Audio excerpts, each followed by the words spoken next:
Hello বন্ধুরা, আজকে দেখুন একটা নতুন ফুল গাছ লাগাবো। তার জন্যে টবের মাটিটা কুড়ে নিচ্ছি। এই যে প্লাস্টিক বোতলে গাছটি চারা তৈরি করা হয়েছিল, সেই গাছটি এই টবটাতে লাগাবো। চারদিকে শিকড় বেরিয়ে গিয়েছে, ওই জন্য গাছটি ফুলও ভালো করে আসছে না, ওই জন্যে টবটিতে লাগিয়ে নেব।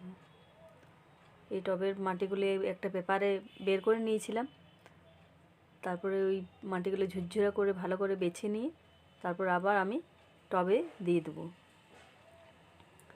পুরো গাছটি এইভাবে ভালো করে আমি লাগিয়ে নেব। এই মাটিগুলো কি সুন্দরভাবে দেওয়া হয়েছে। আর বন্ধুরা, আপনারা কোথা থেকে দেখছেন তা কমেন্ট করে বলবেন, এবং আমার ভিডিও কেমন লাগছে সেটাও জানাবেন। এই দেখুন, আমি পুরো মাটিটি টবটাতে দিয়ে দিয়েছি। তারপরে একটু হালকা করে জল দিয়ে দেবো। যেহেতু এই লাগানো হলো, হাতে করে ছিটি ছিটি জলটা দেব। তাহলে এই হলো আমাদের আজকে ভিডিও।